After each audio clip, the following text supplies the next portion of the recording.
ठीक है बेटा, अब जैसे कि मैंने आपको समरी बता दी है, ठीक है, now I will read this chapter. ठीक है, कि इसमें टिकिंग टट के मौत के रीजंस के बारे में, डेथ के रीजंस के बारे में पता लगाने के लिए उनका जो है आफ्टर डेथ उनका सीटी स्कैन वगैरह, पहले तो उनकी टॉम को डिस्कवर करा जाता है, देन उनका सीटी स्कैन वगैरह होता है। ठीक है, किस तरीके से कौन कौन से प्रोसीजर से गुजरते हैं, ठीक है, वहाँ का पूरा एटमॉस्फेयर को डिस्क्राइब करा गया है। ठीक है, और फिर किस तरीके से उनकी डेथ हुई थी उसका पता लगाने के लिए। ठीक है बेटा, अब देखिए,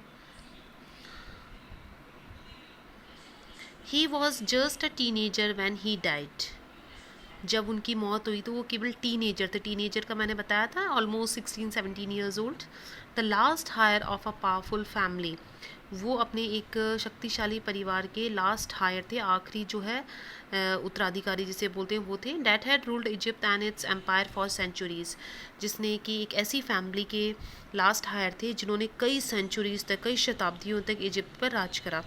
ही was laid to rest laden with gold and eventually forgotten, उनको उन सोने के साथ में ही दफनाया गया था और फिर भूल गए, मतलब कि उनको जो उन्होंने पहन रखे थे ना उसके बाद उनके साथ ही उनको दफनाया गया था।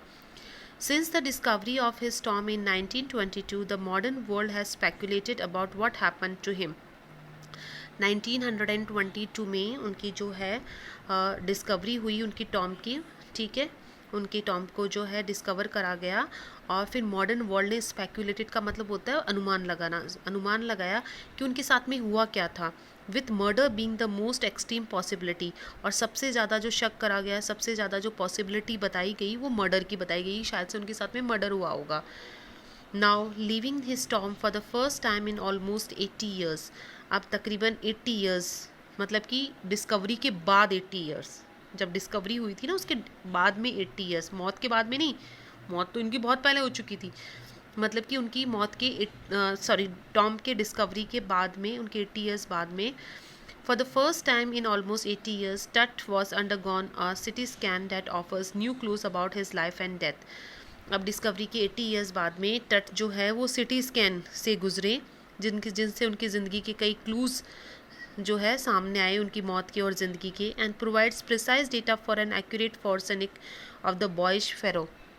ठीक है, और बॉयज़ जो है फ़ैरो के बारे में जानने के लिए, अब फ़ैरो का क्या मतलब होता है बेटा? फ़ैरो का मतलब होता है कि एक जो है इजिप्ट के जो किंग वगैरह होते थे ना, राजा जिसे बोलते हैं, शासक जिसे, उसका टाइटल दिया गया है। ठीक है, तो इस राजा के लिए फॉर्सनिक रिकंस्ट्रक्शन के लिए, ठीक है, फॉर्सनिक रिकंस्ट्रक्शन का मतलब होता है कि लॉ वगैरह में चलकर, मतलब कि कानून वगैरह के साथ जो है चलकर, और उनका फॉर्सनिक रिकंस्ट्रक्शन हुआ, कानून वगैरह के साथ चलकर उनकी जो है उनकी जांच वगैरह करी गई इस राजा की। ठीक है, तो उनकी टॉम के 80 ईयर्स बाद में उनको पहली बार टॉम से निकाला गया, उनकी जो है जो मकबरा था उसमें से उनको निकाला गया। ठीक है, और सिटी स्कैन वगैरह करा गया उनकी मौत के बारे में, उनकी ज़िंदगी के बारे में पता लगाने के लिए कि वास्तव में इनके साथ में हुआ क्या था। एन एंग्री विंड, अब बेटा यहाँ पर इस पैराग्राफ में हम पूरा वो एटमॉस्फेयर पढ़ेंगे कि वहाँ का एटमॉस्फेयर कैसा था जब उनको टॉम से बाहर निकाला गया। ठीक है, an angry wind stirred up ghostly dust devil as the king Tut was taken from his resting place in the ancient Egyptian cemetery known as the Valley of the Kings. Valley of the Kings जो है वो कब्रिस्तान है बेटा, जगह का नाम है इजिप्ट के अंदर। ठीक है, अब जो है उनकी जब उनके कब्रिस्तान में से उनको बाहर निकाला गया तो बहुत तेज़ जो है घोस्टली विंड्स, मतलब कि एक भूत जैसी जिसे बोलते हैं, ठीक है, कि भूत जैसी जो है हवाएं जो हैं वो चलने लग गई थी उनके कब्रिस्तान के ऊपर। Dark ballet clouds has skewed across the desert sky all day, पूरे डेजर्ट के ऊपर, रेगिस्तान के ऊपर काले बादल छाए रहे। ठीक है, और सड्यूड जो है होते रहे, मतलब कि इधर आर पार तैरते रहे, बादल जो है वो आर पार तैरते रहे, मतलब कि स्प्लिट्यूड का मतलब होता है तेज़ी से इधर उधर चलना, बादल जो है इधर उधर तेज़ी से काले बादल चलते रहे, घूमते रहे। ठीक है, पूरे।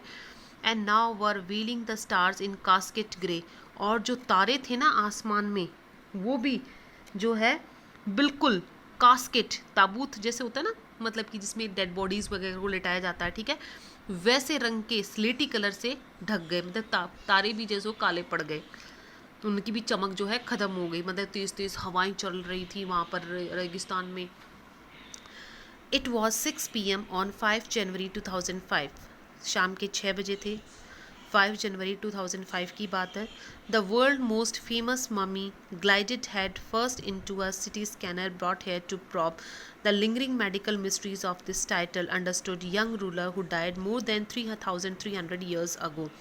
शाम के 6 बजे दुनिया की जो सबसे फेमस मम्मी, दुनिया की फेमस मम्मी इसलिए थी क्योंकि ये पहले ऐसे राजा थे जिनका सिटी स्कैन हुआ था, ठीक है। ग्लाइडेड हेड मतलब सजा हुआ हेड, सुन चमकीला, क्योंकि वो सोने वगैरह के साथ में दफनाए गए थे। तो पहली बार ये मम्मी जो है दुनिया की सबसे फेमस मम्मी, इनका सिटी स्कैनर होने जा रहा था, ठीक है।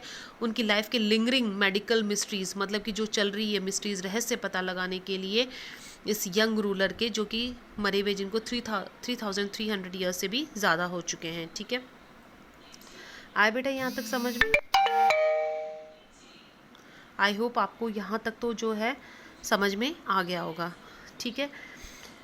देखो थोड़ा सा चैप्टर जो है वो मुश्किल, मतलब लैंग्वेज मुश्किल है, बट इतना भी कोई वो टिपिकल नहीं है, ठीक है। ये वाला पैराग्राफ और कर लेते हैं। All afternoon, the usual line of tourists from around the world had descended into the cramped. पूरी दोपहरी जो है ये जो टूरिस्ट, दुनिया भर के टूरिस्टों की लाइन चल जो है लगी आई इसको देखने के लिए, ठीक है। आप देखो पूरी दोपहरी पूरी दुनिया भर से जो है एक लाइन जो है, यूजुअल सी लाइन, यूजुअल है ना, सामान्य सी जो है लाइन चली आई। सकड़ी सी जो है, क्रैम्प्ड का मतलब होता है सकड़ी सी गली जो है होती है, चट्टान जो होती है, ठीक है, उसको काट कर बनाई गई थी उनकी जो है कब्र, जो गहरी नीचे है, जो चट्टान को काट कर नीचे की तरफ बनाई गई थी, ठीक है। तो डिसेंडेड का मतलब समझते बेटा, नीचे उतरना, ठीक है। तो नीचे उतर गए थे, छोटे छोटे से संकरी सी जगह में उनकी कब्र बनाई गई थी। तो पूरे दिन भर टूरिस्ट उनको देखने के लिए आते रहे। रॉक कट टॉम, दो पत्थर को काट कर सकड़ी सी जो है टॉम बनाई गई थी। सम 26 फीट अंडरग्राउंड टू पे दियर रिस्पेक्ट, और कितने नीचे उतरे, 26 फीट नीचे उनकी कब्र थी।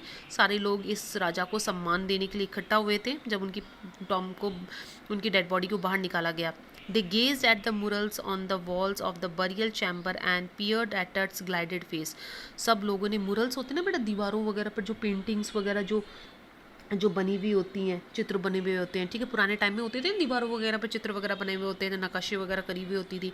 सब लोगों ने दीवारों पर, वहाँ पर बरियल जो चैम्बर था ना उनको जो दफनाया जहाँ गया था, ठीक है, तो वहाँ की जो दीवारें थी उन पर जो चित्र बने हुए थे, सब लोग उनको देखते रहे। पियर्ड का मतलब होता है झांकना, और तट के ग्लाइडेड फेस को, ग्लाइडेड फेस इसलिए बताया गया मतलब क्योंकि सोने से पूरा भरा हुआ था उनका चेहरा, उसके तट के ग्लाइडेड फेस को देखते रहे। The most striking feature of his mummy shaped outer coffin lid. अब वो कहते हैं कि सारे सबसे ज़्यादा जो चौंका देने वाला जो था ना उनका था, तो वो था उनकी जो ढक्कन था, आउटर लिड, जो उनके टॉम का जो ढक्कन था ना, कॉफिन लिड जो, ठीक है, उनके जो शव, कॉफिन का मतलब एक डेड बॉडी का जो ऊपरी जो ढक्कन जो था, ठीक है, सबसे ज़्यादा चौंका देने वाली वो चीज़ थी, ठीक है। Some visitors read from guide books in a whisper, कई लोग धीरे धीरे जो है बातें कर रहे थे। अदर्स स्टूड साइलेंटली, कई चुपचाप खड़े थे।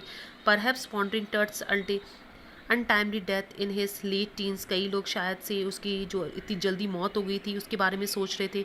और wondering with a shiver if the pharaoh curse, या शायद से वो इस राजा के श्राप के बारे में सोचकर कांप रहे होंगे। डेथ और misfortune falling upon those who disturbed him was really true, और शायद से वो ये सोच कर भी कांप रहे हुए कि जिन लोगों ने ये आराम से राजा सो रहा था अपने इसमें इसको डिस्टर्ब कराया, तो हो सकता है कि इसका श्राप भी मिल जाए, ठीक है। तो उसको सोचकर और वो सब लोग जो है डर भी रहे थे। तो कई लोग बातें कर रहे थे, कई चुपचाप खड़े थे, इस तरीके से वहाँ पर जो है लोग खड़े थे, तो उनके बीच में बातें हो रही थी, ठीक है बेटा। Now tomorrow I will start this one paragraph, okay. आप प्लीज़ पढ़िए, कुछ भी प्रॉब्लम होती यू कैन आस्क मी।